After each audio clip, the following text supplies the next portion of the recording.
할렐루야. 주님의 평화가 여러분과 함께 하시기를 빕니다. 우리 옆사람과 사랑의 교제를 나누시겠습니다. 사랑합니다. 서로 주의 이름으로 축복합시다. 건강하시게요. 여러분, 오늘은 교회 절기로 어린이 주일입니다. 우리 교회 모든 어린이들과 온 세상의 모든 아이들에게 하나님의 사랑과 복이 넘치기를 바랍니다. 또 천국의 어린이들인 여러분 모두에게도 주의 사랑이 항상 함께 하시기를 소망합니다. 오늘 어린이 주일에 대부분 어린이 자녀들을 다 키워서 이제 성장한 자녀들이 되었는데 여러분께 무슨 말씀을 나눌까 생각을 하다가 이제 어른들께서 자녀들에게 남길 유산에 관한 말씀을 한번 나눠보고자 생각했습니다. 삼성그룹 이건희 회장이 돌아가신 후에 자녀들 사이에 유산 분배 문제가 요즘 뉴스거리가 되었습니다. 그 많은 재산을 자녀들이 어떻게 나누는가 하고 뉴스마다 이 문제를 다루어서 자녀들끼리 적절하게 유산을 배분했다, 그런 뉴스가 있었습니다. 아마 자녀들에게 수조 원씩 돌아간 것 같습니다. 수조 원씩. 수억도 아니고 수조 원씩. 여러분, 유산을 상속하려면 그 정도는 해야 할까요? 자녀들에게 유산을 물려주려면 수조 원씩은 물려줘야 아버지가 될까요? 오늘 우리는 자녀들에게 어떤 유산을 남길까요? 자녀들에게 참으로 복된 유산은 무엇일까요? 우리나라 고려시대 때 경상도 안찰사를 지낸 손변림이라는 안찰사가 있었습니다. 안찰사가 부임을 하니까 이제 소송권이 있었는데 좀 오래 지연된 소송권이 있어서 재판을 하게 되었습니다. 재판의 내용은 남매 간의 유산 상속으로 재판을 하게 된 것입니다. 남매를 부른 다음에 안찰사가 물었습니다. 먼저 남동생이 대답을 했어요. 돌아가신 아버지에게는 우리 남매 둘뿐인데 시집간 누님이 부모의 아버지 유산을 독차지했으므로 저는 가난하게 거지없게 되었습니다. 본래 유산이란 아들이 상속받는 것이 마땅한데 누님이 다 재산을 물려받아서 제가 재산을 돌려받아야 한다고 생각합니다. 그러자 누나가 이렇게 대답을 했습니다. 일찍이 아버지가 돌아가실 때 유언을 통해서 집안의 재산을 모두 제게 물려주셨습니다. 그리고 동생에게는 검은 옷과 갓 하나, 미투리 한 켤레와 종이 한 권을 남겨주셨습니다. 여기 아버지가 친필로 써놓으신 유산 증서가 있습니다. 이와 같은 확실한 증거가 있으므로 동생에게 재산을 나눠줄 수 없습니다. 안찰사가 생각해 보니까요, 남매에게 유산을 물려준 아버지의 의도가 무엇이었는가, 이것이 재판의 핵심이었어요. 딸에게는 모든 걸 다 주고 아들에게는 검은 옷, 갓, 그리고 미투리 한 켤레, 종이 한 권을 남겼는데 이렇게 재산을 나눠준 아버지의 의도가 무엇이었는지 이것을 알아야 재판을 잘 할 수 있다고 생각했던 것이에요. 물었습니다. 아버지가 돌아갔을 때 어머니는 어디 계셨는가? 이미 돌아가신 지 오래되었습니다. 그렇다면 그 당시에 너희들의 나이는 얼마였느냐? 몇 살이었느냐? 누이는 시집을 갔고 저는 7살이었습니다. 그러자 손별림 관찰사가 고개를 끄덕이며 말했습니다. 부모의 마음이란 아들과 딸을 가리지 않는 법이다. 어찌 장성하고 시집간 딸에게는 후하고 어머니도 없는 어린 아들에게는 박하겠느냐. 생각해보면 자신이 죽은 뒤에 어린 아들이 의지할 사람은 누이뿐이다. 하지만 그때 만약 유산을 딸과 아들에게 똑같이 남겨준다면 누이는 공평하지 않다고 여겨서 동생을 제대로 보살피지 않을 것이다.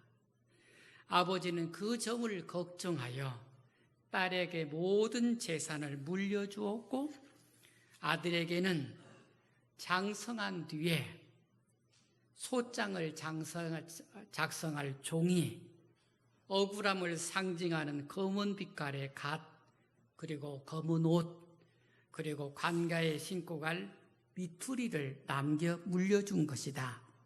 너희들의 아버지는 매우 현명한 사람이다. 언젠가 관가에 이 문제의 처결을 부탁한다면 장차 이 일을 올바로 판단해 줄 사람이 있을 것이라고 믿은 것이다. 비로소 이 남매는 아버지의 마음을 알게 되었어요. 단지 재산 문제가 아니라 유산을 그렇게 남겨준 아버지의 마음을 누이도 누나도 동생도 이해할 수 있게 되었어요. 그들은 이 재산 문제로 서로 다투었던 그동안의 삶의 못난 행동을 반성을 하고 서로 끌어안고 서로 화해하고 눈물을 흘렸습니다. 결국 관찰사는 유산을 두 남매가 공평하게 나누도록, 똑같이 나누도록 재판을 판결을 했습니다.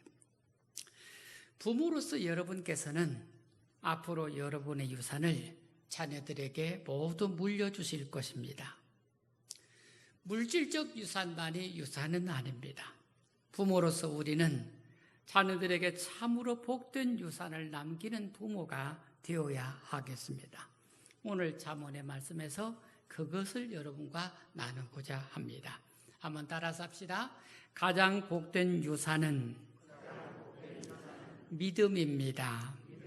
여러분 성경 3절 4절 읽겠습니다. 3절 4절입니다. 같이 읽습니다. 나도 내 아버지에게 아들이었으며 내 어머니 보기에 유약한 외아들이었노라. 아버지가 내게 가르쳐 이르기를 내 말을 내 마음에 두라. 내 명령을 지키라. 그러면 살리라. 여러분, 잠언은 지혜를 가르치는 책입니다. 오늘 성경 말씀은 잘 지혜를 가르치는데 하나님의 말씀을, 부모의 말씀을 잘 지키고 따르도록 행하라, 그런 말씀입니다. 그래서 이 말씀에 먼저 지혜를 말하기 전에 여러분과 믿음을 먼저 나누고자 했습니다.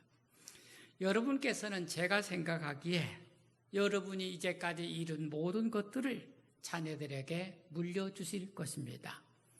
혹시라도 다른 생각 가지신 분 있습니까?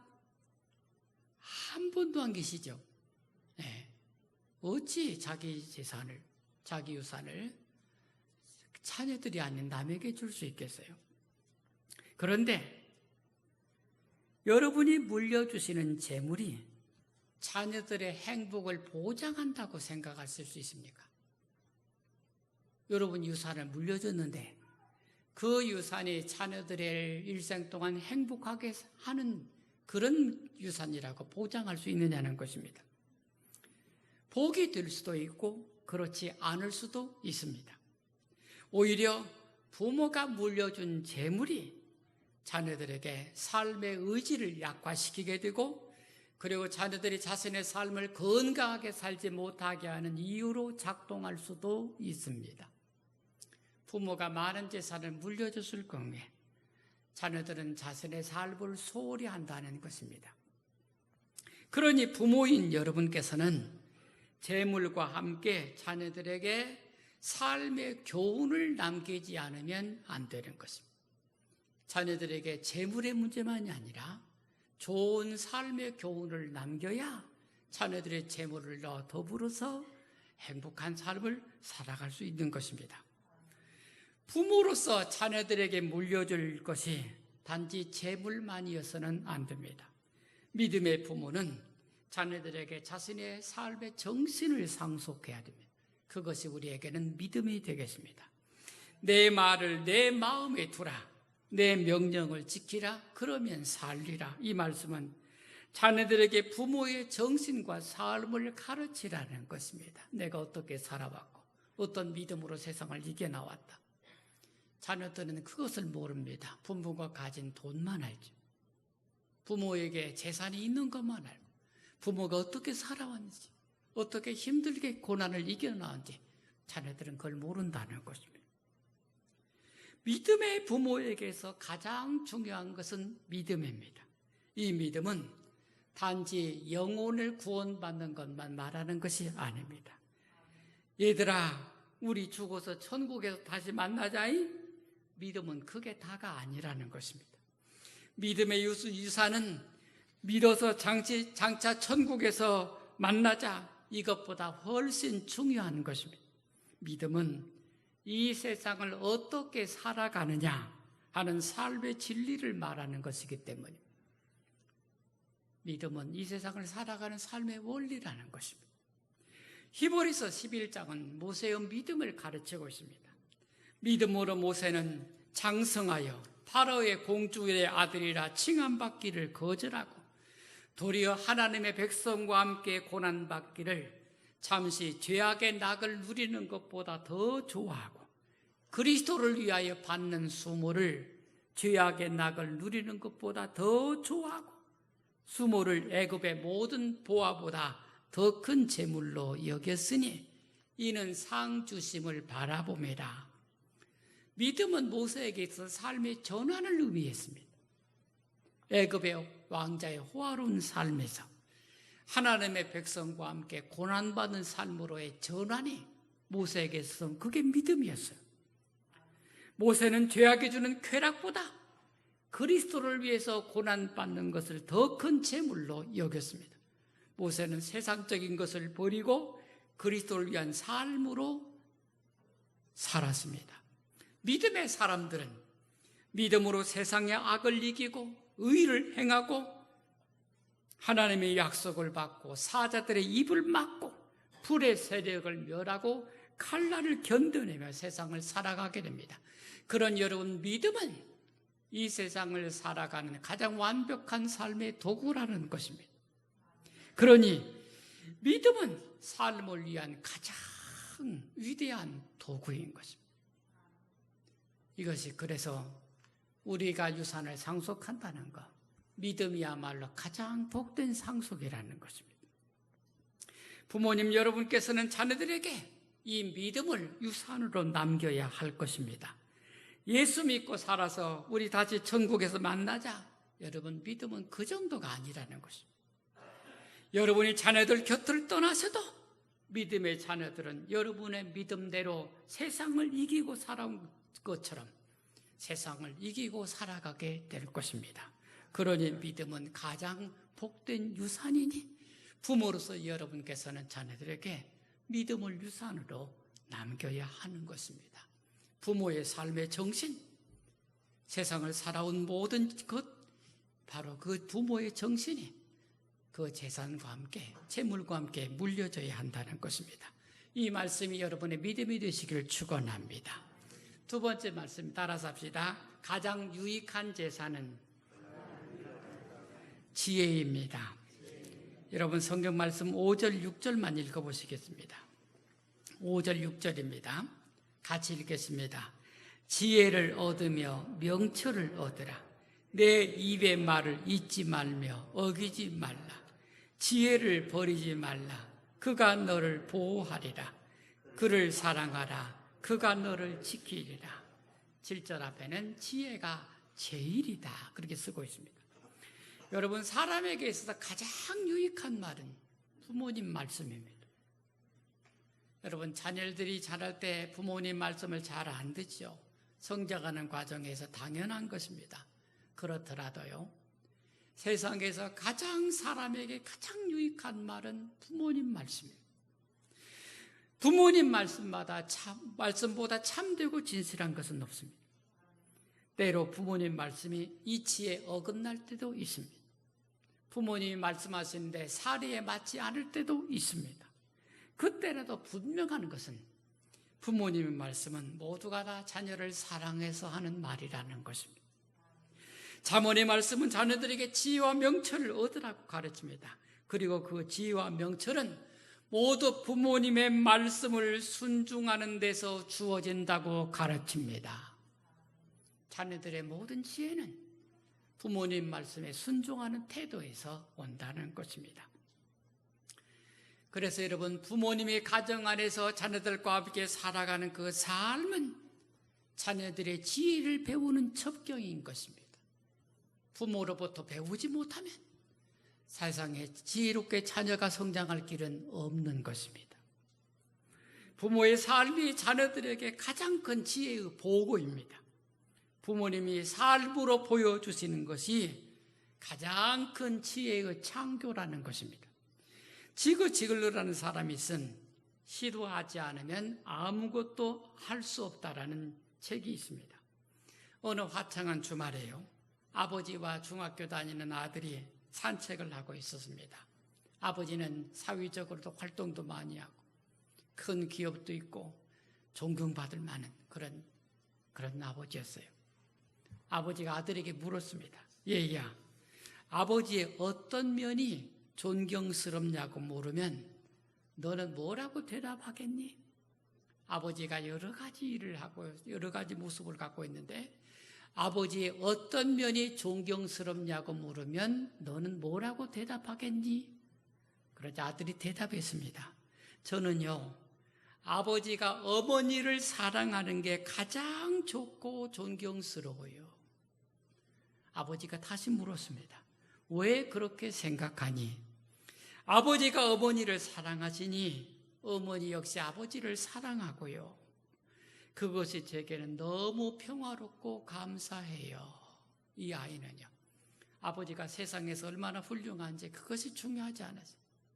가정 안에서 엄마하고 아빠하고 서로 사랑하고 살아가는 그 가정이 이 아이에게 너무나 포근하고 행복한 감정을 주었던 것입니다. 그래서 제게 아버지는 어머니를 사랑하는 아버지가 가장 존경스러워요.